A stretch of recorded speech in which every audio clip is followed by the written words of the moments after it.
ഈശോയുടെ ഏറ്റവും പ്രിയപ്പെട്ട വികാരിയച്ഛൻ ഇന്നത്തെ സഹകാർമ്മികത്വം വഹിക്കാനായി ഇവിടെ എത്തിച്ചേർന്ന ബഹുമാനപ്പെട്ട അച്ഛ, ഏറ്റവും പ്രിയപ്പെട്ട സിസ്റ്റേഴ്സ്, പ്രിയപ്പെട്ട മാതാപിതാക്കളെ, യുവജനങ്ങളെ, ഏറ്റവും പ്രിയപ്പെട്ട കുഞ്ഞനുജന്മാരെ, അനുജത്തിമാരെ, എല്ലാവർക്കും ഈശോ മിശിഹായ്ക്ക് സ്തുതിയായിരിക്കട്ടെ.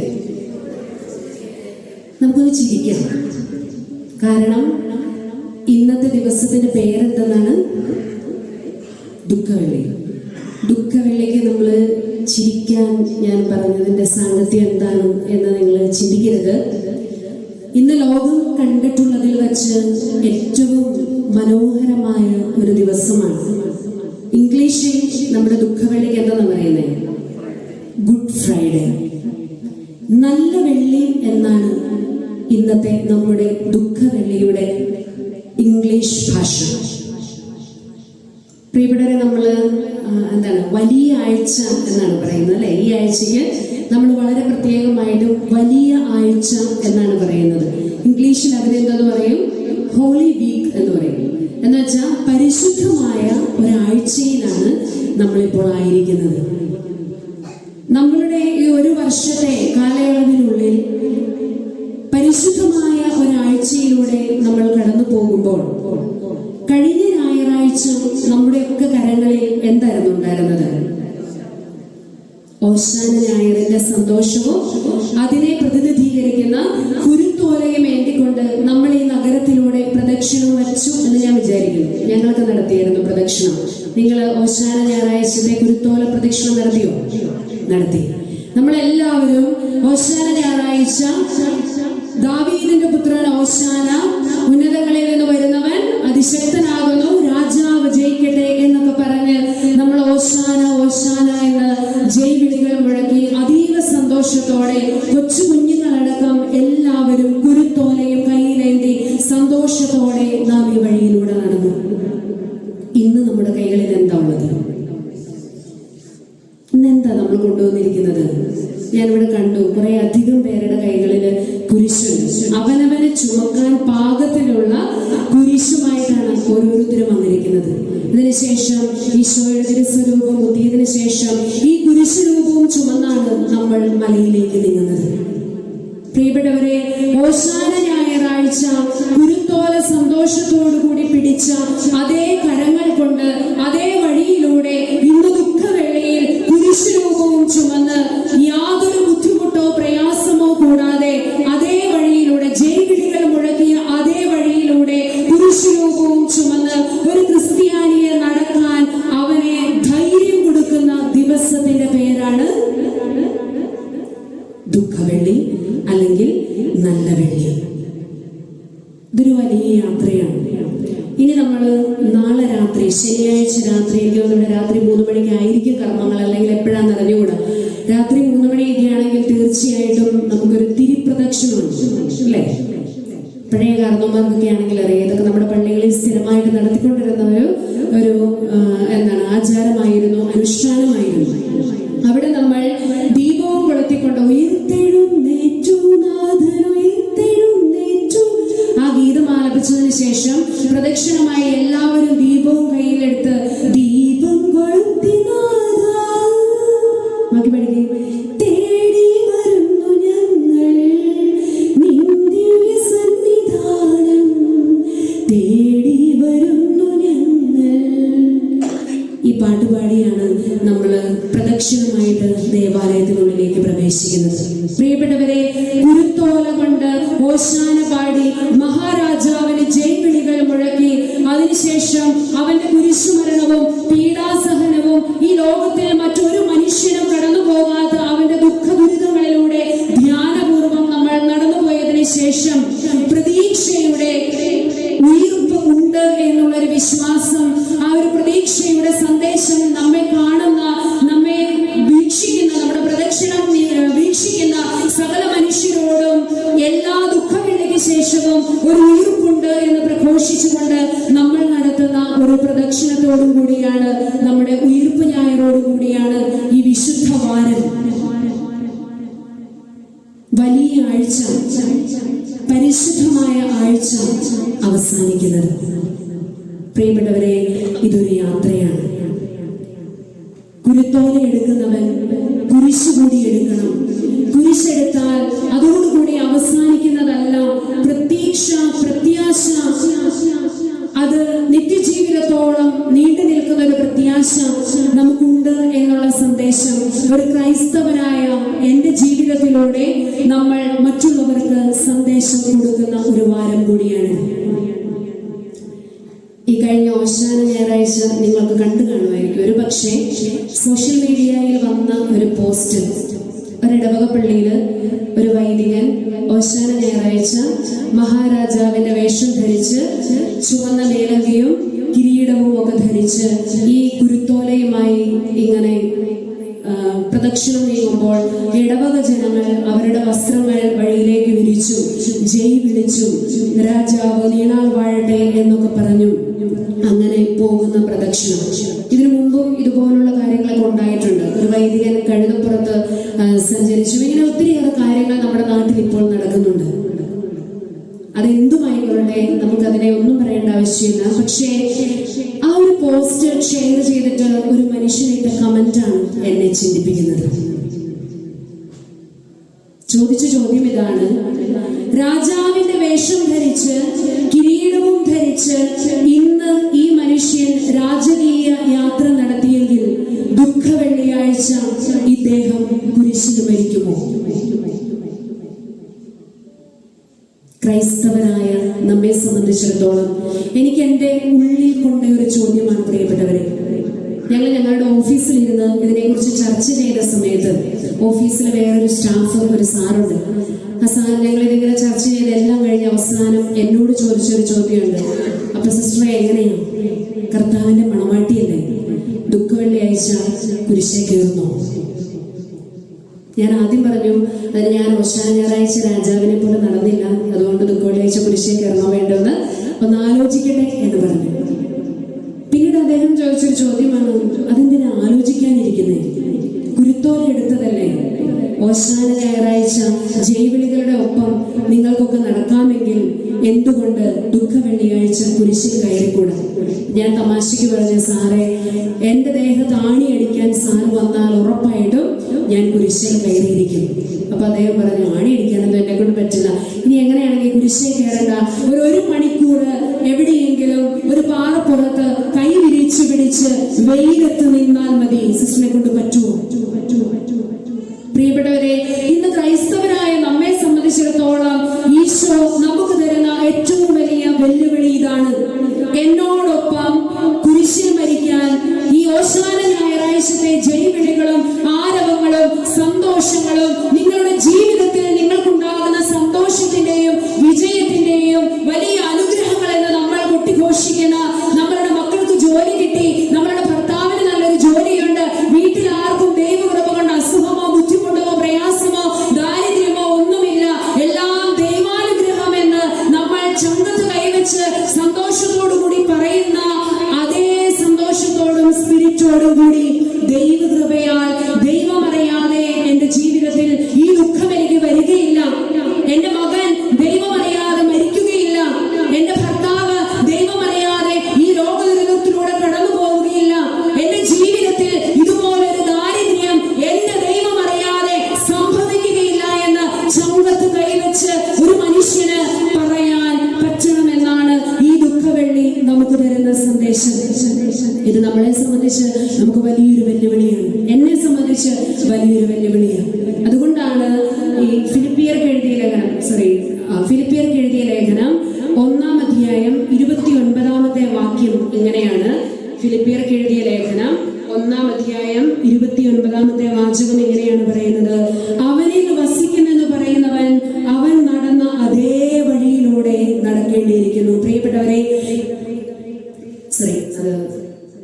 യോഹന്നാൻ 1 ജോൺ 2:6 അത് രണ്ടും പറയാനിരുന്നതാണ്.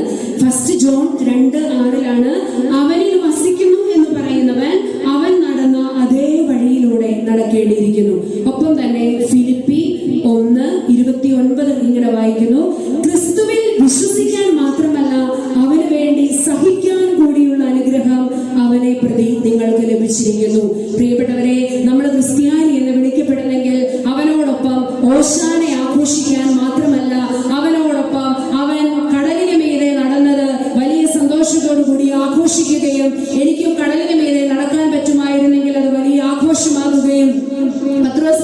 പോലെ കർത്താവേ നീ കടലിന്റെ മീതെ നടക്കുന്നുണ്ടല്ലോ, ഞാനും വരട്ടെ എന്ന് ചോദിച്ച് നീ പോരെ എന്ന് ധൈര്യപൂർവ്വം പറഞ്ഞ അതേ പത്രോസ് വീണ്ടും ഈശോയുടെ പീഡാനുഭവത്തെ കുറിച്ച് പ്രവചനം ഉണ്ടായപ്പോൾ മുമ്പിൽ കയറി നിന്ന് പറഞ്ഞു, കർത്താവേ അത് നിനക്ക് സംഭവിക്കാതിരിക്കട്ടെ. അപ്പൊ ഈശോ എന്താ പറഞ്ഞേ? സാത്താനെ നീ ദൂരെ പോ, നിന്റെ ചിന്ത ദൈവികമല്ല മാനുഷികമാണ്. ഈശോയുടെ അത്ഭുത പ്രവർത്തനങ്ങളും ഈശോയുടെ രോഗശാന്തിയും ഈശോ മരിച്ചവരെ ഉയർപ്പിക്കുന്നതും ഈശോ കടലിന് മീതെ നടക്കുന്നതും ഈശോ കുരുടനെ സുഖപ്പെടുത്തുന്നതും ഒക്കെ വലിയ ആഘോഷമായി കണ്ട് അത്ഭുതങ്ങളുടെ പിന്നാലെ പായുന്ന നമുക്ക് അവന്റെ ദുഃഖം വരുമ്പോൾ, അവന്റെ സഹനം വരുമ്പോൾ ഇതും അവനോടുകൂടി നടക്കുന്നതിന്റെ ഭാഗമാണ് എന്ന് വിശ്വസിക്കാൻ പ്രിയപ്പെട്ടവരെ നമുക്ക് ഓരോരുത്തർക്കും സാധിക്കണം. ഇന്ന് നമ്മളിവിടെ പീഡാനുഭവ ചരിത്രം വായിച്ചു അല്ലേ? നമ്മളുടെ പ്രായത്തിനനുസരിച്ച് അത്രയും വർഷങ്ങള് നമ്മൾ ഈ പീഡാനുഭവ ചരിത്രം കേട്ടിട്ടുണ്ട്. എന്നാലും ഇന്നാണ് ഞാൻ എൻ്റെ ഭാഗത്ത് നിന്ന് എൻ്റെ സഹനത്തിൻ്റെയും എൻ്റെ ദുരിതത്തിൻ്റെയും എൻ്റെ ബുദ്ധിമുട്ടുകളുടെയും പ്രയാസങ്ങളുടെയും ഒക്കെ പട്ടിക അവൻ്റേതിനോട് ചേർത്ത് വെച്ച് ഈ പീഡാനുഭവ ചരിത്രം സശ്രദ്ധം കേട്ടത്, ധ്യാനിച്ചത്. പ്രിയപ്പെട്ടവരെ, നമ്മൾ എല്ലാ വർഷവും നമ്മൾ പീഡാനുഭവ ചരിത്രം വായിക്കും. ഈ പീഡാനുഭവ ചരിത്രം അതിന്റെ ധ്യാനം അത് വായിക്കുമ്പോൾ ആ കൂടെ നമ്മളും പോകുമ്പോൾ അത് എൻ്റെ കൂടി പീഡാനുഭവ ചരിത്രമായി മാറുന്നില്ല എങ്കിൽ എല്ലാ വർഷവും നമ്മളുടെ പള്ളികളിൽ പീഡാനുഭവ ചരിത്രം വായിക്കും. അത് കഴിയും, കയ്പുനീരും കുടിച്ച് അതിന്റെ ഇത് പുറത്ത് തൂത്ത് നമ്മളത് കടന്നു പോകും. നമ്മൾ ഇന്നലെ നമ്മളുടെ എന്തായിരുന്നു, എവിടെയാണ് നമ്മൾ നിർത്തിയത്? ഈശോ ശിഷ്യന്മാരുടെ എവിടെയാണ് നമ്മൾ നിർത്തിയത്? ഈശോ ശിഷ്യന്മാരുടെ പാദം കഴുകുന്നു, അതിനുശേഷം വിശുദ്ധ കുർബാന സ്ഥാപിച്ച് അവിടെ നമ്മൾ നിർത്തി. ഇന്ന് നമ്മൾ തുടങ്ങിയത് എവിടെയാണ്? എന്തായിരുന്നു ആദ്യത്തെ സംഭവം? അച്ഛന്മാർ രണ്ടുപേരും കൂടി ഇവിടെ വന്നു കഴിഞ്ഞപ്പോ ഇവിടെ പാട്ടുപാടി. എന്നതാ പാടിയത്?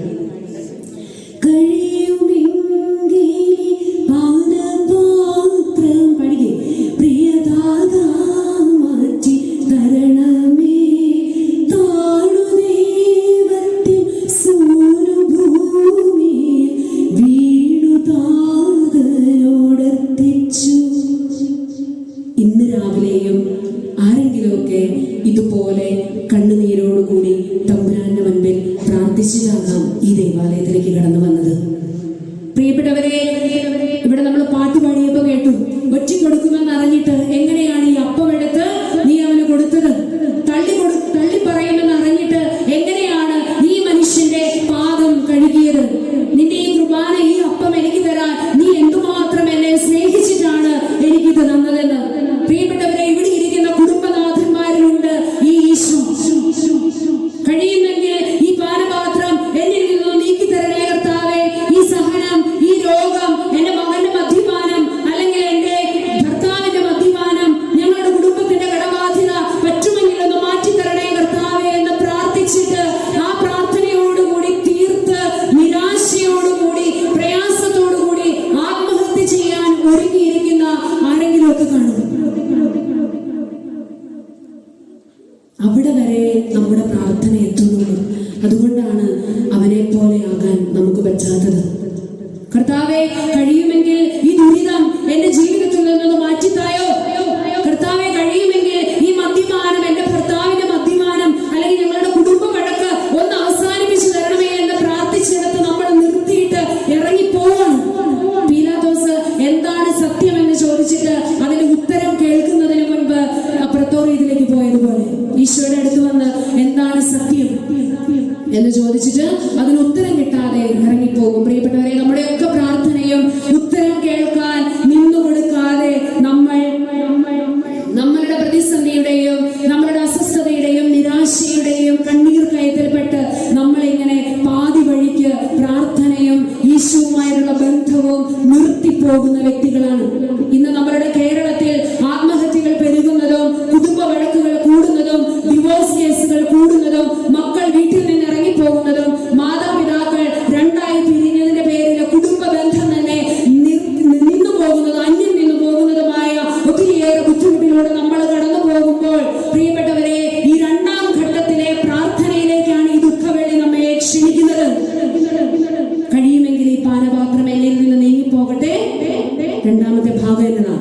എങ്കിലും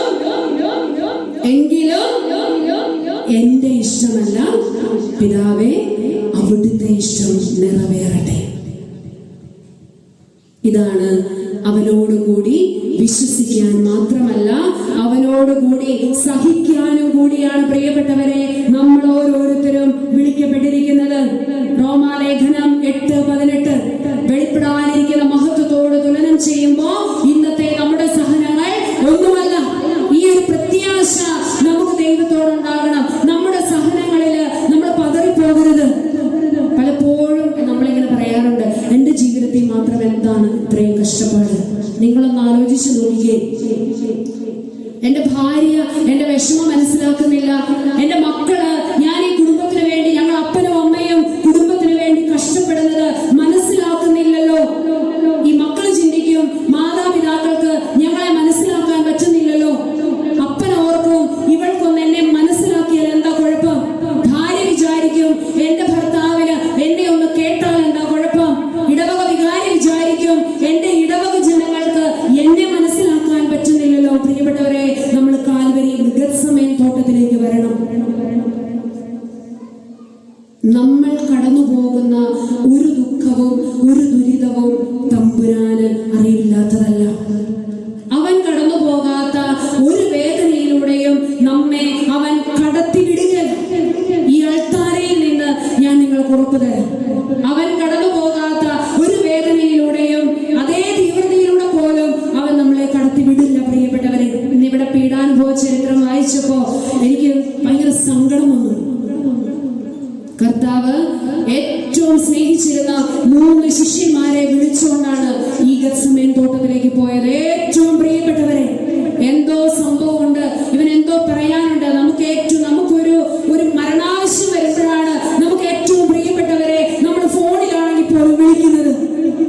ചില ആത്മഹത്യകൾ വരുമ്പോ നമ്മൾ അവരെ ആത്മഹത്യ ചെയ്തു കഴിയുമ്പോ നമ്മൾ പറയാറുണ്ട്, ദൈവമേ അവന്റെ കോള് വന്നു, എനിക്ക് എടുക്കാൻ പറ്റിയില്ല, അവനെ ഒന്ന് കേൾക്കാൻ പറ്റുമായിരുന്നെങ്കിൽ അവൻ ഈ ചതി ചെയ്യില്ലായിരുന്നു എന്ന് സുഹൃത്തുക്കൾ പറയുന്നത് കേട്ടിട്ടുണ്ട്. പ്രിയപ്പെട്ടവരെ, ഈശോയും താൻ ഏറെ സ്നേഹിച്ചിരുന്ന, തന്റെ ചങ്കോട് ചേർന്ന് കിടന്ന, പാദം കഴുകിയ, രഹസ്യങ്ങൾ വെളിപ്പെടുത്തിയ, ഏറ്റവും ഇഷ്ടപ്പെട്ട 3 പേരെ വിളിച്ചുകൊണ്ടാണ് ഗെത്സമേൻ തോട്ടത്തിലേക്ക് പോയിട്ട് അവൻ അപ്പുറത്തു മാറി ചങ്കു പൊട്ടി, കർത്താവേ, ഈ പാനപാത്രം എന്നിൽ നിന്ന് നിനക്ക് പറ്റുമെങ്കിൽ ഒന്ന് നീക്കിത്താ എന്ന് പറഞ്ഞ് അവൻ എന്റെ ആത്മാവ് മരണത്തോളം ദുഃഖിതമായിരിക്കുന്നു എന്ന് പറഞ്ഞ് ദൈവമായിരുന്ന ഒരു മനുഷ്യൻ, ദൈവം തന്നെയായ മനുഷ്യൻ അത്രത്തോളം ചങ്കു പൊട്ടി കരഞ്ഞിട്ട് ഇറങ്ങി വന്ന് നോക്കിയപ്പോ ഇതൊന്നും പറയാൻ, അല്ലെങ്കിൽ എന്റെ കൂടെ ഉണ്ടാവണം, പ്രാർത്ഥിക്കണം, ഉണർന്നിരുന്ന് എന്റെ കൂടെ ഇരിക്കാൻ നിങ്ങൾക്ക് പറ്റും എന്ന് ഉറച്ചു വിശ്വസിച്ചിട്ടാണ് അവൻ കൊണ്ടുപോയത്. ഇവൻ അത്രയും പ്രാർത്ഥിച്ചിട്ട് ഇറങ്ങി വന്നപ്പോ അവൻ എന്നെ കണ്ടേ. ഈ ചങ്കോട് ചേർന്നിരിക്കുമെന്ന് വിചാരിച്ച ശിഷ്യന്മാര് കൂർക്കം വലിച്ചു വാങ്ങി. പ്രിയപ്പെട്ടവരെ, നമ്മുടെയൊക്കെ ചങ്ക് പൊട്ടിപ്പോകും. എനിക്കൊരു പ്രശ്നം വന്നാൽ എന്റെ അപ്പൻ എന്റെ കൂടെ ഉണ്ടാകുമെന്ന് മക്കൾ വിചാരിക്കും. എനിക്കൊരു പ്രശ്നം വന്നാൽ എന്റെ ഭാര്യയും എന്റെ മക്കളും എന്നെ വിശ്വസിക്കും, എന്നെ മനസ്സിലാക്കും, എന്റെ കൂടെ ഉണ്ടാകും, അല്ലെങ്കിൽ എനിക്ക് ഏറ്റവും പ്രിയപ്പെട്ട എന്റെ കൂട്ടുകാരൻ എന്റെ കൂടെ ഉണ്ടാകുമെന്ന് നമ്മളൊക്കെ വിചാരിക്കും. ഇതൊന്നുമില്ലാത്ത സമയങ്ങളിലൂടെ ദൈവം നമ്മളെ കടത്തിവിടും. പ്രിയപ്പെട്ടവരെ, അവൻ പച്ച മനുഷ്യനായിട്ട് നിന്ന് ഈ ദുരിതം നമ്മുടെ ജീവിതത്തിൽ ഉണ്ടാകുമ്പോൾ, മക്കളെ, നിങ്ങൾ തളരരുത്. ഇതിനപ്പുറം സഹനത്തിലൂടെ ഞാൻ കടന്നു പോയിട്ടുണ്ട്, എനിക്ക് നിന്നെ മനസ്സിലാകും, ഞാൻ നിന്റെ കൂടെയുണ്ട് എന്നുള്ള ഉറപ്പാണ് ഈ ദുഃഖ വെള്ളിയാഴ്ച. ഇന്ന് സങ്കടം വരുന്നുണ്ടെങ്കിൽ അവന്റെ കുരിശിന്റെ ചുവട്ടിൽ അഭയം പ്രാപിക്കണം. ഞാൻ ചിലപ്പോൾ ഓർക്കാറുണ്ട്, ഈ ഒറ്റപ്പെട്ടതിന്റെ വേദനയുടെയും കൂടെ ഭാരം കൊണ്ടായിരിക്കും ചിലപ്പം അവന്റെ വിയർപ്പ് രക്തമായി പോയത്. ഏറ്റെടുക്കാൻ പോകുന്ന വലിയ പാപഭാരം, ഏറ്റെടുക്കാൻ പോകുന്ന വലിയ പീഡകളുടെ ആഴം, അതിന്റെ ഭയാനകത, അതിനേക്കാളൊക്കെ ഒരു പക്ഷേ അവനെ വേദനിപ്പിച്ചത് താൻ ചങ്കോട് ചങ്ക് ചേർത്ത് കൂടെ കൊണ്ട് നടന്ന ശിഷ്യന്മാരുടെ മുറുക്കം വലിച്ചു ഉറക്കമായിരിക്കാം. 3 പേരെ ഇങ്ങോട്ട് കൊണ്ടുവന്നപ്പം ഒരുത്തന് അപ്പം കൊടുത്ത വഴി തന്നെ എങ്ങോട്ട് പോയി? തന്നെ കൊല്ലാൻ വേണ്ടിയിട്ടുള്ള ആൾക്കാരെ കൂട്ടിക്കൊണ്ടുവരാൻ ഒരുത്തൻ പോയി. ഈ കൂടത്തിലിരിക്കുന്ന ഒരുത്തൻ തന്നെ ഇത് കഴിഞ്ഞ് കുറച്ചുകൂടെ കഴിയുമ്പോൾ എന്നെ അറിയുപോലും ഇല്ല എന്ന ഈശോയ്ക്ക് അറിയാം. ഈ ദുഃഖവെള്ളി എന്ന് പറയുന്നത് നമ്മൾ ഈശോയുടെ മരണം മാത്രം ധ്യാനിച്ചാൽ പറയും. ഇന്നത്തെ ദീപികയുടെ എഡിറ്റോറിയൽ വായിച്ചാൽ മനസ്സിലാകും 2 മരണങ്ങളുണ്ട്. ഒരെണ്ണം ഒരു കൊലപാതകം, തമ്പുരാനെ കൊലപ്പെടുത്തി, മറ്റേത് ആത്മഹത്യ. ആരാ ആത്മഹത്യ ചെയ്തത്? യൂദാസ്. പ്രിയപ്പെട്ടവരെ, ഈ 2 മരണങ്ങളും നമ്മുടെ ജീവിതത്തിൽ വലിയൊരു തിരിച്ചറിവായി ഈ ദുഃഖവെള്ളിയാഴ്ച നമ്മുടെ കൂടെ ഉണ്ടാകണം. ഈ ദുഃഖവെള്ളിയാഴ്ച നമുക്കിതൊരു വലിയ തിരിച്ചറിവാണ്. നമ്മൾ അതുവരെ വലിയ കാര്യമായി കരുതിയ 30 വെള്ളിക്കാശ്, ഈ 30 വെള്ളിക്കാശിന് വേണ്ടി എന്റെ ഗുരുവിനെ ഒറ്റുകൊടുക്കാൻ, എന്റെ കുടുംബത്തെ മറക്കാൻ, എന്റെ ഭാര്യയെ മറക്കാൻ, എന്റെ ഭർത്താവിനെ മറക്കാൻ, ചില നല്ല കാര്യങ്ങൾക്ക് വേണ്ടിയെന്ന്, ചില എനിക്കിഷ്ടപ്പെട്ട ചില എന്റെ ആസക്തികൾക്ക് വേണ്ടി, എന്റെ അത്യാഗ്രഹങ്ങൾക്ക് വേണ്ടി, എന്റെ ദുർനടപ്പിനെ മറയ്ക്കാൻ വേണ്ടി ഞാൻ ചിലപ്പോൾ എന്റെ ഭാര്യയെ ഒറ്റുകൊടുക്കും, എന്റെ ഭർത്താവിനെ ഒറ്റുകൊടുക്കും, എന്റെ കുടുംബത്തെ പോലും ഞാൻ വേണ്ടെന്ന് വെച്ചിട്ട് മറ്റാരുടെയെങ്കിലും കൂടെ ഇറങ്ങിപ്പോകാനും ഒക്കെയുള്ള സാധ്യതകളുണ്ട് എന്നുള്ളൊരു തിരിച്ചറിവാണിത്. വെറും 30 വെള്ളിക്കാശിന് വേണ്ടി തന്റെ സ്വന്തം ഗുരുവിനെ ഒറ്റിക്കൊടുത്ത ഒരു ശിഷ്യന്റെ അധപ്പതനം. ഇത് ധ്യാന വിഷയമാണ്. ഇത് പത്രോസും യൂദാസും തമ്മിലുള്ള വ്യത്യാസമാണ്. ഒരു കണക്കിൽ പറഞ്ഞാൽ സ്നേഹത്തിന് എതിരായിട്ട് ചെയ്യുന്നതെല്ലാം വഞ്ചനയാണെന്ന് നമ്മൾ പറയും. 2 പേരും വഞ്ചിച്ചു. ഒരാള് ചുംബിച്ചുകൊണ്ട് വഞ്ചിച്ചു, മറ്റേയാള് തള്ളിപ്പറഞ്ഞുകൊണ്ട് വഞ്ചിച്ചു. ആ മനുഷ്യന്റെ അവസ്ഥ എന്ന് ആലോചിച്ച് നോക്കുകയും, അവൻ നടന്ന അതേ വഴിയിലൂടെ നടക്കാൻ നാം വിളിക്കപ്പെട്ടിരിക്കുന്നു എന്ന് യോഹന്നാൻ ശ്ലീഹ എഴുതിയ ലേഖനത്തില് നമ്മളിപ്പോ വായിച്ചു കേട്ടതേ ഉള്ളൂ. ഈശോയുടെ ശിശു അവനിൽ വസിക്കുന്നു എന്ന് പറയുന്നവൻ അവൻ നടന്ന അതേ വഴിയിലൂടെ നടക്കണം.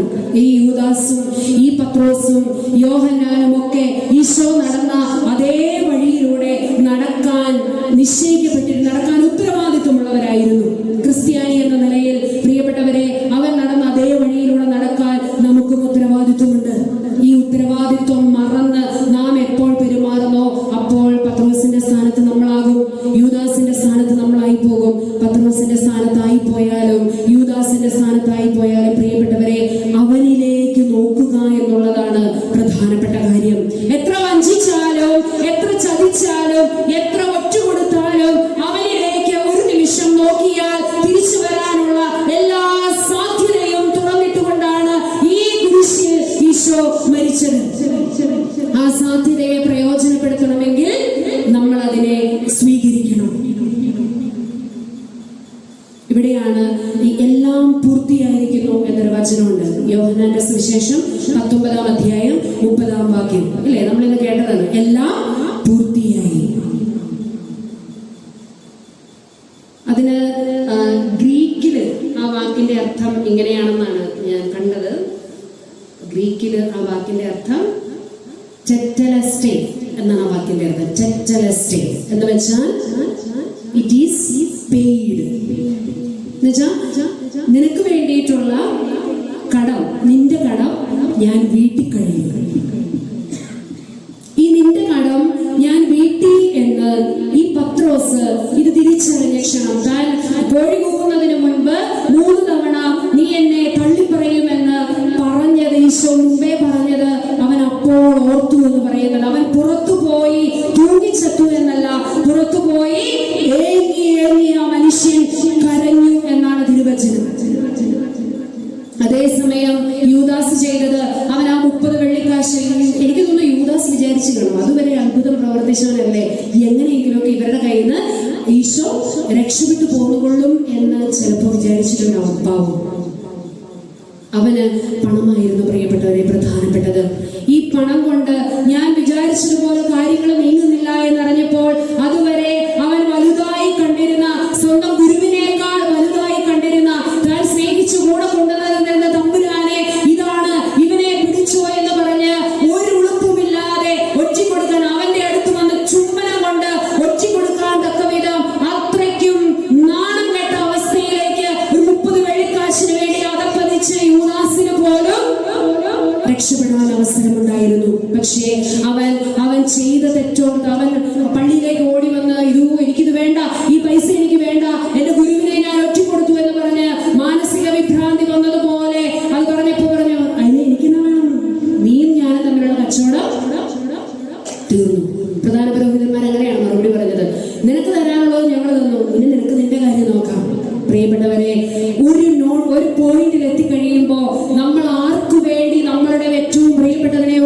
ഉപേക്ഷിച്ചോ? നിങ്ങൾ ആർക്കു വേണ്ടി നിങ്ങളുടെ കുടുംബത്തെ ഉപേക്ഷിച്ചോ? നിങ്ങൾ ആർക്കു വേണ്ടി നിങ്ങളുടെ ജീവിത പങ്കാളിയെ, മക്കളെ ഒറ്റുകൊടുത്തോ, വഴിയാധാരമാക്കിയോ? നിങ്ങൾ ആർക്കു വേണ്ടി ഏത് ആസക്തിക്ക് വേണ്ടി നമ്മൾ ഓരോരുത്തരും തമ്പുരാനെയും നമ്മൾ സ്നേഹിക്കുന്ന കുടുംബത്തെയും മാതാപിതാക്കളെയും മക്കളെ നിങ്ങളെ മാതാപിതാക്കളെയൊക്കെ ചവിട്ടി പുറത്താക്കി പലതരത്തിലുള്ള ബുദ്ധിമുട്ടുകളിലൂടെയും നമ്മുടെ കേരളത്തിലെ ഇന്നത്തെ പശ്ചാത്തലം കടന്നു പോകുന്നുണ്ട്. പ്രായമായ മാതാപിതാക്കൾ ഭാരമായി ബാധ്യതയായതിന്റെ പേരിൽ കുടുംബത്തിൽ നിന്ന് ഇറക്കി വിടുന്ന മക്കളുണ്ട്. 18 വയസ്സ് തികയാൻ നോക്കിയിരിക്കും. അതുവരെയുള്ള എല്ലാ പ്രയാസവും മാതാപിതാക്കൾ സഹിച്ച സകല ബുദ്ധിമുട്ടും നിങ്ങൾക്ക് വേണ്ടി സഹിച്ച സകല അധ്വാനവും മറന്നിട്ട് അവരുടെ ചങ്കത്ത് ചവിട്ടി ഇറങ്ങിപ്പോകുന്ന മക്കളുണ്ട്. പരസ്ത്രീ ബന്ധത്തിനും പരപുരുഷ ബന്ധത്തിനും വേണ്ടി കർത്താവിന്റെ മുൻപാകെ താലി കെട്ടിയ തമ്പുരാന്റെ മുന്നിൽ താലി കെട്ടിയ സ്വന്തം ജീവിത പങ്കാളിയെ ഉപേക്ഷിക്കുന്ന ഭാര്യ ഭർത്താക്കന്മാരുണ്ട്. ജീവിതം മുഴുവൻ തമ്പുരാന് വേണ്ടി മാത്രം സമർപ്പിക്കുന്നു എന്ന് പറഞ്ഞ് ദാരിദ്ര്യവും ബ്രഹ്മചര്യവും അനുസരണവും കൃത്യമായി പ്രാർത്ഥിച്ച് ഒരുങ്ങി തീരുമാനിച്ചെടുത്ത് തമ്പുരാന്റെ മുൻപിൽ ജീവിതം സമർപ്പിച്ചിട്ട് പാതി വഴിയിൽ എന്തിനൊക്കെയോ വേണ്ടി ഈ പരിശുദ്ധ ജീവിതത്തെ ഉപേക്ഷിച്ച് ഇറങ്ങിപ്പോകുന്ന വൈദികരും സമർപ്പിതരുമുണ്ട്. ഇവരെല്ലാം ഇന്ന ദിവസം ഈ ദുഃഖവെള്ളി ഇവർക്കെല്ലാം ഒരു തിരിച്ചുവരവിന്റെ, ഒരു പശ്ചാത്താപത്തിന്റെ, ഈ 30 വെള്ളിക്കാശിന് വേണ്ടി ഞാൻ ഇറങ്ങിപ്പോയത് ഒരു സമയത്ത് അതും എന്നെ ഉപേക്ഷിക്കും എന്നുള്ള ഒരു തിരിച്ചറിവ് നമുക്കുണ്ടാകണം. പ്രിയപ്പെട്ടവരെ, ഈ ദുഃഖവെള്ളിയാഴ്ച നമ്മളെ അതിനാണ് ക്ഷണിക്കുന്നത്. എന്തിന്റെ പിന്നാലെ, എന്തിനെ ഉപേക്ഷിച്ച് എന്തിന്റെ പിന്നാലെ ഞാൻ പോയോ ആ പിന്നാലെ പോയത് തന്നെ എന്നെ വേട്ടയാടും. ഞാൻ ചെയ്ത സകല പാപങ്ങളെയും കുറിച്ച് അതെന്നെ ഓർമ്മിപ്പിക്കുന്ന ഒരു മൊമെന്റിൽ, ആ മൊമെന്റിൽ ഈ ദേവാലയത്തിന്റെ വാതിലുകൾ നമുക്ക് തുറന്നാ കിടക്കുന്നത്. ഈ കുരിശിൽ അവൻ കിടപ്പുണ്ട്. പത്രോസ് പുറത്തു പോയി ഏങ്ങി ഏങ്ങി ഹൃദയം നൊന്ത് കരഞ്ഞിട്ട് അവൻ തിരികെ വന്നു. ഏറ്റവും അടുത്ത് അവനെ അനുഗമിക്കേണ്ടിയിരുന്നവൻ കുറെ അകലെയായി അനുഗമിച്ച് ഇടയ്ക്കൊന്ന് തീ കായാൻ പോയി. സ്വന്തം ഗുരു പട്ടാളക്കാരാൽ അടിച്ചു, ദേഹത്ത് തുപ്പലേറ്റു.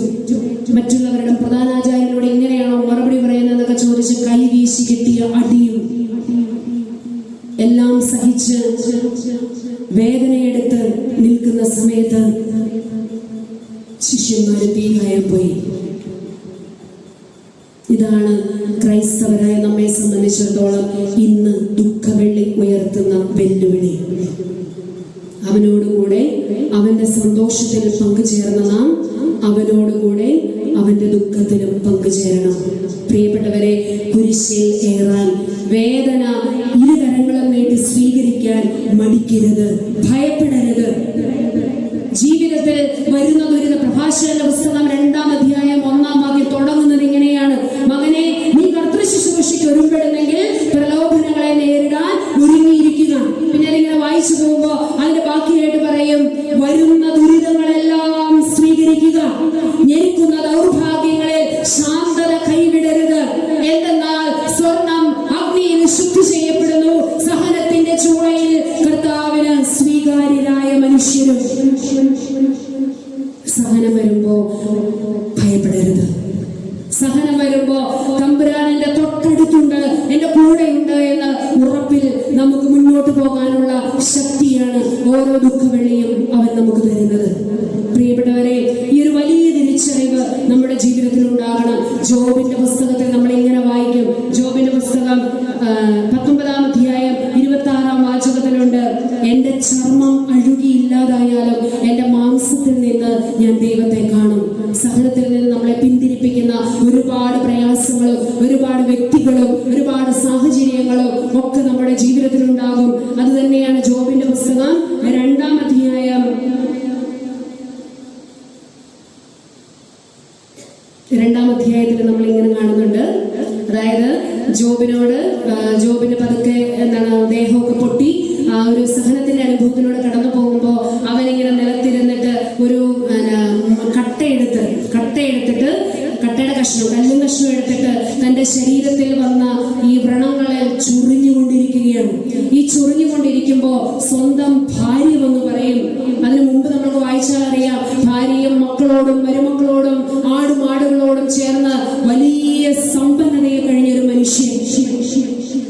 അപ്പോഴാണ് പിശാച് വന്നിട്ട് പറയുന്നത്, ജോബ് നിന്നെ സ്നേഹിക്കുന്നൊക്കെ ഉണ്ട്, അവന്റെ ശരീരത്തിൽ അവന്റെ സമ്പത്തിൽ ഒന്ന് തൊട്ടു നോക്ക്, അന്നേരം അറിയാം.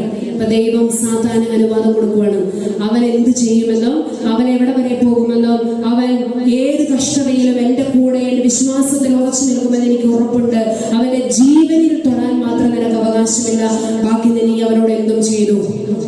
അപ്പോഴാണ് ഇവന്റെ ശരീരത്തിൽ പതിയെ വ്രണങ്ങൾ വരുന്നത്. പ്രിയപ്പെട്ടവരെ, ആ സഹന ദുഃഖത്തിൽ അതുവരെ കൂടെ നിന്ന മക്കളെല്ലാം മരിച്ചു എന്ന് പറഞ്ഞിങ്ങനെ നമുക്കത് വായിച്ചിട്ടുള്ളവർക്കറിയാം. കുറെ അവന്റെ ജീവിതത്തിലെ കഷ്ടതകളും വയലുകളും എല്ലാം ഇടിമിന്നലേറ്റ് തകർന്നു. പിന്നെന്താണ്, ആടുമാടുകൾ ചത്തു, ഭൃത്യന്മാര് മരിച്ചു, മക്കള് മരിച്ചു, പകർച്ചവ്യാധി വന്നു, ഇങ്ങനെ എല്ലാം വന്ന് പറയുമ്പോഴും അവൻ ദൈവം തന്നു, ദൈവം എടുത്തു, ദൈവത്തിന്റെ നാമം മഹത്വപ്പെടട്ടെ എന്ന് പറഞ്ഞിരിക്കുന്ന സമയത്താണ് ഇവന്റെ ദേഹം മുഴുവൻ വ്രണം കൊണ്ട് ചീഞ്ഞഴിയുന്ന ഒരവസ്ഥയിലേക്ക് വരുന്നത്. സ്വന്തം ഭാര്യ പോലും ആ സമയത്ത് അവനെ വെറുപ്പോടുകൂടി നോക്കുകയാണ്. ദൈവം തന്നു, ദൈവം എടുത്തു, ദൈവത്തിന്റെ നാമം മഹത്വപ്പെടട്ടെ എന്ന് ഈ മനുഷ്യൻ പറയുന്ന സമയത്ത് സ്വന്തം ഭാര്യ അവനെ ശപിച്ചുകൊണ്ട് പറയുകയാണ്, ഇപ്പോഴും നീ ദൈവത്തെ സ്തുതിക്കുന്നു? എന്റെ മനുഷ്യ, ദൈവത്തെ ശപിച്ചിട്ട് നിങ്ങൾ പോയി ചാകും. ഈ സമയത്ത് ജോബ് കൊടുക്കുന്ന ഒരു മറുപടിയുണ്ട്, ദൈവകരങ്ങളിൽ നിന്ന് നന്മ സ്വീകരിച്ച നാം അവിടുത്തെ കരങ്ങളിൽ നിന്ന് തിന്മ സ്വീകരിക്കാൻ മടിക്കുന്നത് എന്തുകൊണ്ട്? പ്രിയപ്പെട്ടവരെ, ദൈവം ആർക്കും ഒരിക്കലും തിന്മ ചെയ്യില്ല. ദൈവത്തിന് എന്നിലുള്ള ഉറപ്പിന്റെ പേരാണ് അവിടുന്ന് എനിക്ക് തരുന്ന സഹനം. അത് ഉറച്ചു വിശ്വസിക്കാൻ നിങ്ങളെ കൊണ്ട് പറ്റുമോ? സാത്താൻ ദൈവത്തിന്റെ മുമ്പിൽ വെല്ലുവിളിക്കുന്നുണ്ട്.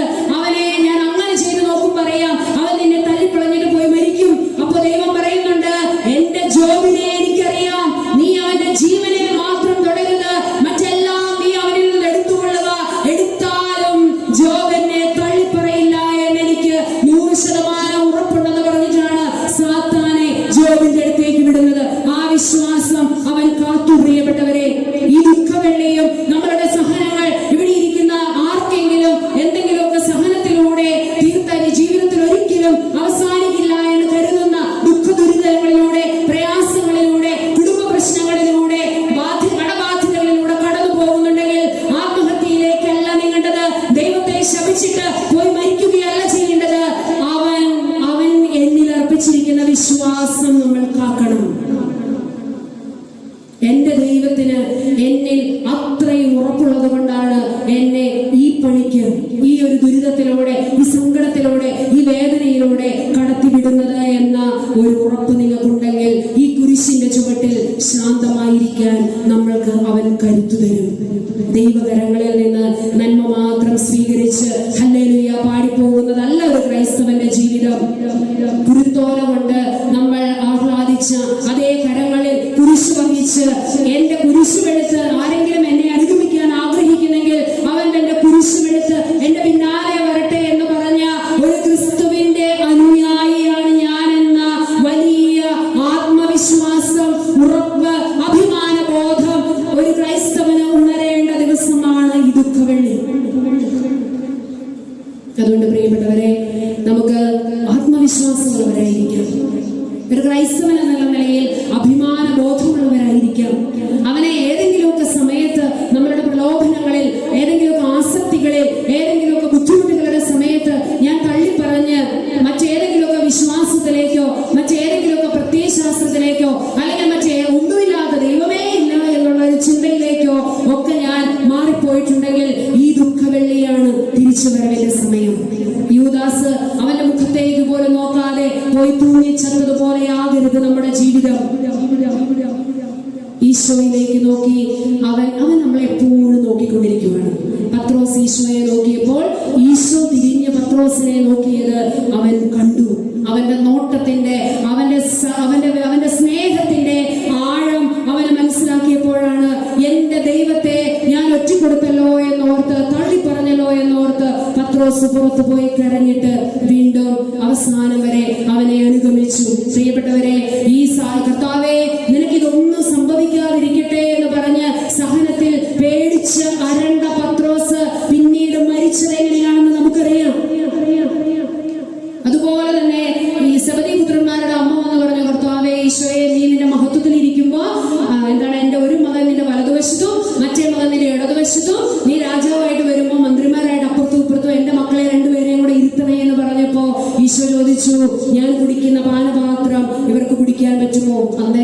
പ്രത്യേകിച്ച് ഒന്നുമില്ലെങ്കിലും ഒരു പാനപാത്രമല്ലേ എടുത്തു കുടിച്ചേക്കാം എന്നവർ മറുപടി പറഞ്ഞെങ്കിലും പ്രിയപ്പെട്ടവരെ, പിന്നീട് ഈ കുരിശുമരണം, ഉത്ഥാനം, അതിന്റെ രഹസ്യം പരിശുദ്ധാത്മാവ് ഇവരുടെ മേൽ വന്നു കഴിഞ്ഞപ്പോൾ ഇവർ ഈ രഹസ്യങ്ങളെ കൂടെ അന്ന് വരെ കഥകടച്ചിരുന്ന ഈ പേടിത്തൊണ്ടന്മാരായ ശിഷ്യന്മാരെല്ലാവരും പുറത്തു വന്ന്, നിങ്ങൾ കുരിശിൽ തറച്ചു കൊന്ന ക്രിസ്തുവിനെ കുറിച്ചാണ് ഞങ്ങൾ പ്രസംഗിക്കുന്നത് എന്ന് പറയാൻ ധൈര്യം കാണിച്ച്, അവൻ മരിച്ചതുപോലെ മരിക്കാൻ എനിക്ക് യോഗ്യതയില്ലെന്ന് പറഞ്ഞ് തലകീഴായി കുരിശിന്മേൽ മരിച്ച ഒരു പത്രോസും അവന്റെ ബാക്കി ശിഷ്യന്മാരും അവന്റെ കൂട്ടുകാരും എല്ലാവരും, കുറച്ചുപേര് തലയിറക്കപ്പെട്ട് മരിച്ചു, കുറച്ചുപേരെ ജീവനോടെ കത്തിച്ചു, കുറച്ചുപേരെ കൊന്നു വാളിനിരയാക്കി. യോഹന്നാൻ ശ്ലീഹ ഒഴികെ ബാക്കി എല്ലാവരും ഇതുപോലെ ധീരോചിതമായ മരണമാണ് കൈവരിച്ചത്. നമ്മളിങ്ങനെ എല്ലാവരുടെയും മരണങ്ങളൊന്നും വാഴ്ത്തിപ്പാടാറില്ല. നമ്മൾ ആകെ വാഴ്ത്തിപ്പാടുന്ന മരണം സഹിച്ച് നമുക്ക് ഒരു വലിയ സന്ദേശം പകർന്നു തന്ന് മരിച്ചവരെയാണ് നമ്മുടെ വിശുദ്ധരെന്നും വാഴ്ത്തപ്പെട്ടവരെന്നും ഒക്കെ നമ്മൾ പറയുന്നത്. പ്രിയപ്പെട്ടവരെ, നമ്മുടെ മരണങ്ങളും വിശുദ്ധ മരണങ്ങളായി മാറണം. നമ്മുടെ ജീവിതം വിശുദ്ധവും അതുപോലെ തന്നെ സഹനത്തിൽ നീറി കഴിയുമ്പോഴും എൻ്റെ ദൈവം അറിയാതെ എൻ്റെ ജീവിതത്തിൽ ഒന്നും സംഭവിക്കില്ല എന്നുള്ള ഉറപ്പുള്ള വിശ്വാസത്തിൽ ആഴപ്പെടുന്നതാകട്ടെ നമ്മുടെയൊക്കെ ജീവിതം. ഈ ഒരു വലിയ സന്ദേശം, ഇറ്റ് ഈസ് പെയ്ഡ്, ടെറ്റലസ്റ്റേ, അത് മറക്കാതിരിക്കാം. അതിന്റെ അർത്ഥം, എനിക്ക് വേണ്ടി അവൻ എൻ്റെ ഭാരങ്ങളെ മുഴുവൻ ഏറ്റെടുത്തു കഴിഞ്ഞു. ഞാനൊരു ചേട്ടനെ ഞാൻ എപ്പോഴും ഓർക്കും, ഒരു മാത്യുച്ചേട്ടൻ. എൻ്റെ അടുത്തായിരുന്നു ആ ചേട്ടൻ്റെ കേസ്. വീട് ജപ്തിയായി കഴിഞ്ഞപ്പോൾ 5 ലക്ഷം രൂപയാണ് തിരിച്ചടയ്ക്കേണ്ടത്, പലിശയെല്ലാം കൂടെ കൂടി. നല്ലൊരു മനുഷ്യൻ. അപ്പോൾ ബാങ്കുകാരുമായിട്ട് ഞാൻ സംസാരിച്ചു. അപ്പോൾ ബാങ്കുകാർക്കും അറിയാം, ആ ചേട്ടൻ അതിന് മുമ്പ് ഇഷ്ടംപോലെ ലോണൊക്കെ എടുത്തിട്ടുള്ളയാളാണ്. വളരെ കൃത്യമായിട്ട് ബാങ്കിലെ ലോൺ തിരിച്ചടച്ചുകൊണ്ടിരുന്ന വ്യക്തിയാണ്. ആ ഉറപ്പിൽ അവർ കൊടുത്തു. പക്ഷേ ചേട്ടന് അറ്റാക്ക് വന്നു, ചേച്ചി പാരലൈസ്ഡ് ആയിപ്പോയി. പിന്നെ ആ മകൻ പഠിച്ചൊരു ജോലിയിലേക്ക് വന്നതേ ഉള്ളൂ. അവരുടെ കുടുംബം താളം തെറ്റിപ്പോയത് വളരെ പെട്ടെന്നാണ്. അപ്പോൾ ബാങ്കുകാർക്കും അറിയാം നിവൃത്തികേട് കൊണ്ടാണ് ഈ മനുഷ്യനിപ്പോൾ ഇത് തിരിച്ചടയ്ക്കാൻ പറ്റാത്തതെന്ന്. പ്രിയപ്പെട്ടവരെ, ഈ മനുഷ്യൻ എൻ്റെ അടുത്ത് വന്നിരുന്ന് കരഞ്ഞു. ഇപ്പം നമുക്ക് അവിടെ തൊടുപുഴ ബാങ്ക് നമുക്ക് അത്യാവശ്യം കുറച്ച് പേരൊക്കെ അറിയാവുന്നതാണ്. ജപ്തിക്കൊക്കെ നമ്മൾ വക്കീലന്മാരാണല്ലോ പോകുന്നത്, അപ്പം അങ്ങനെ പോകാറുള്ളതാണ്. ഞാൻ ഈ ബാങ്കുകാരെ വിളിച്ച് സംസാരിച്ചപ്പം ഒരു 2-3 സെറ്റിൽമെന്റ് ഇങ്ങനെ വെച്ച് അവസാനം 2 ലക്ഷം രൂപയിൽ വരെ എത്തി. റൗണ്ട് ചെയ്ത് 2 ലക്ഷം അവിടെ നോക്കി തിരിച്ച പൈസയൊക്കെ കൊടുത്ത് 2 ലക്ഷം രൂപയിലേക്ക് എത്തിയപ്പോഴും ഇദ്ദേഹം ഓഫീസിൽ വന്നിരുന്ന കരഞ്ഞോണ്ട് പറഞ്ഞു, സിസ്റ്ററെ 2 രൂപ എടുക്കാൻ എൻ്റെ കയ്യിലില്ല. പിന്നെ സിസ്റ്റർ എന്തിനാ അതും കേട്ടോണ്ട് ഇങ്ങോട്ട് പോകുന്നത്? 2 രൂപ എടുക്കാൻ എൻ്റെ കയ്യിലില്ല. ഞാനും പ്രാർത്ഥിച്ചു. ഈ സമയത്താണ് എനിക്കിന്നും അത് ഓർക്കുമ്പോൾ എനിക്ക് ഭയങ്കര അത്ഭുതമാണ്. ദുബായി കിടക്കുന്ന ഒരു മനുഷ്യൻ, അദ്ദേഹം എങ്ങനെയോ കേട്ടറിഞ്ഞ്, ഇങ്ങനെ ഒരു വക്കീലുണ്ട്, ഒരു സിസ്റ്ററാണ് എന്ന് കേട്ടറിഞ്ഞ് അദ്ദേഹം ആരുടെയൊക്കെയോ കയ്യിൽ നിന്ന് നമ്പർ മേടിച്ച് എന്നെ വിളിച്ചിട്ട് പറഞ്ഞു, സിസ്റ്ററെ, ജയിലിൽ കിടക്കുന്നവർക്ക് വേണ്ടി, അല്ലെങ്കിൽ ഇങ്ങനെ കേസിൽ പെട്ട് അത്രയും ജെനുവിനായിരിക്കണം, അല്ലാതെ വേറെ ഇങ്ങനെ ഉടായ്പ കേസുകളിൽ പെട്ടൊന്നും കിടക്കുന്നവർക്കല്ല, അത്രയും ജെനുവിനായിട്ട് നിന്ന് കേസ് നടത്താൻ പറ്റാതെ ബുദ്ധിമുട്ടുന്ന ആൾക്കാർക്ക് വേണ്ടി ഞാനൊരു 1.5 ലക്ഷം രൂപ തരുമ്പോൾ ഞാൻ ഞെട്ടിപ്പോയി. ഞാനും എനിക്ക് അറ്റാക്ക് വരുന്നതിനായിപ്പോയി. അപ്പോൾ ഞാൻ പറഞ്ഞു, എൻ്റെ കയ്യിൽ, ഞങ്ങളങ്ങനെ നമ്മുടെ കയ്യിലേക്ക് വാങ്ങാറില്ല, എൻ്റെ കയ്യിലേക്ക് തരില്ല. അപ്പോൾ പെട്ടെന്ന് എനിക്ക് ചേട്ടനെ ഓർമ്മ വന്നു. ഞാൻ ഈ ചേട്ടനോടത് പറയാതെ പിറ്റത്തെ അദാലത്ത് വെച്ചപ്പോൾ ഞാൻ ഈ ബാങ്കുകാരോട് അവിടെ ഇരുന്ന് സംസാരിച്ച് അപ്പോൾ 11 മണിയായപ്പോഴേക്കും ഞാൻ ഇദ്ദേഹത്തോട് പറഞ്ഞായിരുന്നു, ആരുടെയോ കയ്യിൽ ആണ് കൊടുത്തു വിടുന്നത്, പൈസ 1.5 ലക്ഷം രൂപ കൊടുത്തു വിട്ടേരെ ഇന്ന് ബാങ്കിൻ്റെ. അപ്പം ഞാൻ ബാങ്കുകാരോട് പറഞ്ഞു, ഇന്നത് സെറ്റിൽമെന്റ് ആക്കണം. ഇത് സെറ്റിൽമെന്റ് ആക്കി അങ്ങനെ വരാൻ പൈസ 1.5 ലക്ഷം രൂപയുടെ 2 അവർ പറയുന്നത്. അപ്പോൾ ഈ ചേട്ടൻ അവിടെ ഇരിപ്പുണ്ട്. ചേട്ടനവിടെ ഇരുന്ന് കരഞ്ഞുകൊണ്ടിരിക്കുകയാണ് ചേട്ടൻ. ഞാൻ ഈ ബാങ്കുകാരോട് വീണ്ടും പറഞ്ഞ് അവസാനം ഞാൻ പറഞ്ഞു, സാറേ, 1.5 ലക്ഷം രൂപയ്ക്കാണെങ്കിൽ ഇപ്പോൾ ഇത് തീർത്തു തന്നേക്കാം. ഇപ്പം ഇത് അതിനപ്പുറത്തേക്ക് പോകാൻ എന്നെ കൊണ്ട് പറ്റില്ല. 1.5 ലക്ഷം രൂപയ്ക്കാണെങ്കിൽ ഇപ്പോൾ സാറിന് പൈസ തന്നേക്കാം. അപ്പോൾ ഈ ചേട്ടൻ എന്നെ വിളിച്ചു നോക്കി, സിസ്റ്റർ എന്നതായി പറയുന്നത്? ചേട്ടനെ കണ്ണടച്ച് കാണിച്ചു. അവസാനം ബാങ്കുകാരൻ കുറച്ചു നേരം അവർ തമ്മിൽ പോയി ആലോചിച്ച് അതിനുശേഷം പറഞ്ഞു, സിസ്റ്റർ എന്തുവായിക്കൊള്ളട്ടെ, 1.5 എങ്കിൽ 1.5 ഇപ്പം തരാനുണ്ടോ? അപ്പോഴത്തേക്ക് ഇദ്ദേഹത്തെ വിളിച്ചു. ആ ചേട്ടൻ പുറത്ത് കാറുമായിട്ട് നിൽപ്പുണ്ടായിരുന്നു. അപ്പോൾ ഒരു കൂടിനകത്ത് ഈ പൈസ മേടിച്ച് ഞാൻ ഈ മാത്തിച്ചേട്ടൻ്റെ കയ്യിലേക്ക് കൊടുത്തിട്ട് പറഞ്ഞു, മാത്തിച്ചേട്ടാ 1.5 ലക്ഷം രൂപയുണ്ട്, ഇത് ബാങ്കുകാരുടെ കയ്യിലേക്ക് കൊടുത്തേരെ. ഈ ചേട്ടൻ അവിടെ നിന്ന് ഒരു ഒരു ഒരു കരച്ചിലാണോ അലർച്ചയാണോ എനിക്കറിഞ്ഞൂടാ. അതുപോലെ കരഞ്ഞ് ഈ മനുഷ്യൻ ആ പൈസ ഈ ബാങ്കുകാരുടെ കയ്യിലേക്ക് കൊടുത്തിട്ട് അവർ സന്തോഷമായിട്ട് അവർ പോയി. അതിനുശേഷം ചേട്ടൻ പറഞ്ഞ സ്ട്രേഞ്ചേഴ്സിനെ കാണണം. അപ്പം ഞാൻ ഓഫീസിലേക്ക് വിളിച്ചുകൊണ്ട് പോയപ്പോൾ മടിക്കുത്തിനകത്തുനിന്ന് ഒരു ഇത്രയും ചെറിയൊരു കുപ്പി എടുത്തിട്ട് എന്നെ കാണിച്ചിട്ട് പറഞ്ഞു, വിഷമാണിതിന്. ഇന്നും കൂടെ അവരെനിക്ക് സമയം തന്നില്ലെങ്കിൽ ഞാൻ ഈ വിഷം കുടിച്ച് എൻ്റെ ജീവിതം അവസാനിപ്പിക്കാൻ വന്നതാ സിസ്റ്ററെ. അപ്പം തന്നെ ഞാൻ എനിക്ക് പൈസ തന്ന മനുഷ്യനെ വിളിച്ചിട്ട് ഈ ചേട്ടനോട് സംസാരിക്കാൻ കൊടുത്തു. ആ ചേട്ടൻ കരഞ്ഞ് അദ്ദേഹത്തിന് നന്ദിയൊക്കെ പറഞ്ഞു. അതങ്ങനെ തീർന്നു. പ്രിയപ്പെട്ടവരെ, ചില വിഷക്കുപ്പികൾ അരയിൽ വെച്ച് നമ്മൾ നടക്കുന്നുണ്ടെങ്കിൽ തമ്പുരാനിൽ കുറച്ച് വിശ്വസിക്കുക. എന്ന് വെച്ച് ജപ്തിയുള്ളവർ എൻ്റെ അടുത്ത് വരുന്നത് എൻ്റെ പൈസ ഇല്ല, അതൊന്നും അങ്ങനെ സംഭവം. ഞാനൊരു ഇറ്റ് ഈസ് പെയ്ഡ് എന്ന് പറയുമ്പോൾ ഇതാണ് നല്ല ദൈവം. ഇവിടെ നമ്മളിങ്ങനെ പാപഭാരവുമായിട്ട് നിൽക്കുന്ന സമയത്ത് ഈ മനുഷ്യൻ 1.5 അതിനിപ്പോ തന്നാ തീർക്കാമെന്ന് പറയുമ്പോൾ പോലും 2 രൂപ പോലും എന്റെ കയ്യിൽ എടുക്കാനില്ലെന്ന് പറയുമ്പോ ഈ 1.5 ലക്ഷം ആ മനുഷ്യന്റെ കയ്യിലേക്ക് കൊടുക്കുമ്പോ അയാൾക്കുണ്ടാകുന്ന ഒരു മാനസിക അവസ്ഥയുണ്ട്. സ്വർഗത്തിലാണോ ഭൂമിയിലാണോ നിൽക്കുന്നതെന്നറിയാത്ത ഒരു മാനസികാവസ്ഥ. മടിക്കുത്തിൽ വിഷവുമായിട്ട് നിൽക്കുന്ന ഒരു മനുഷ്യൻ പുതിയ ജീവിതത്തിലേക്ക് തിരിച്ചു വരുമ്പോൾ അവനുണ്ടാകുന്ന അതിനേക്കാൾ വലിയ സന്തോഷമാണ് പ്രിയപ്പെട്ടവരെ. ഇറ്റ് ഈസ് പെയ്ഡ്, എല്ലാം പൂർത്തിയായി എന്ന് ഗാഗുൽ താമരയിൽ തമ്പുരാൻ കർത്താവ് നമ്മളെ നോക്കി പറയുമ്പോ ഈ ഒരു അനുഭവം സ്വീകരിക്കാൻ നിനക്ക് മനസ്സുണ്ടോ എന്നാണ് അടുത്ത ചോദ്യം. ഈ 1.5 ലക്ഷം കയ്യിലേക്ക് കിട്ടുമ്പോ എനിക്കത് വേണ്ട എന്ന് പറയുന്ന ഒരു മനുഷ്യനെ പോലെയാണ് വിശുദ്ധ കുമ്പസാരത്തിലൂടെയും പരിശുദ്ധ കുർബാന സ്വീകരണത്തിലൂടെയും കുരിശിന്റെ വഴിയിലൂടെയും ഈ ഒരു അനുരഞ്ജനത്തിലേക്ക് കടന്നു വരാൻ ദൈവം ഓരോ ദിവസവും നമുക്ക് അവസരം ഒരുക്കുമ്പോൾ ഇതിനേക്കാൾ വലിയൊരു പാപപരിഹാരം നിനക്ക് വേണ്ടി ആര് ചെയ്യുമെന്നോർത്താണ് നീ കാത്തിരിക്കുന്നത്. കർത്താവായ യേശുക്രിസ്തുവിൽ വിശ്വസിക്കുക, നീയും നിന്റെ കുടുംബവും രക്ഷ പ്രാപിക്കും. ആകാശത്തിന് കീഴെ ഈ ഒരു നാമമല്ലാതെ മറ്റൊരു നാമവും നൽകപ്പെട്ടിട്ടില്ല. അതുകൊണ്ട് അനുദമിച്ച് വിശ്വസിക്കുക. അപ്പോഴേ ഇറ്റ് ഈസ് പെയ്ഡ് എന്ന് പറയുമ്പോഴും ഈ പൈസ കൈപ്പറ്റി അത് കൊടുക്കുമ്പോഴേ അത് പെയ്ഡ് ആകും. ഈ ദുഃഖവെള്ളിക്ക് മുമ്പ് ആണ്ടുകുമ്പസാരം നടത്തിയവരുണ്ടാകാം. എല്ലാ മിക്കവാറും ഒക്കെ കുമ്പസാരിക്കുക. എന്നാൽ ഈ വെള്ളിയാഴ്ച കുമ്പസാരിച്ചൊരുങ്ങിയവരുണ്ടാകാം. പ്രിയപ്പെട്ടവരെ, നമ്മുടെ സമയം അതിക്രമിച്ചു. ഞാനിവിടെ അവസാനിപ്പിക്കുകയാണ്. ഇറ്റ് ഈസ് പെയ്ഡ് എന്ന് പറഞ്ഞ് ഈ പൈസ അല്ലെങ്കിൽ ഈ വലിയ ജീവിതം, ഈ ഒരു പൈസ നമ്മുടെ നേരെ നീട്ടുമ്പോഴും ഇതെനിക്ക് വേണ്ട എന്ന് പറഞ്ഞ് മുഖം തിരിച്ചു നിൽക്കുന്നവരുടെ അവസ്ഥയിലേക്ക് നമ്മൾ ക്രിസ്ത്യാനികൾ മാറരുത്.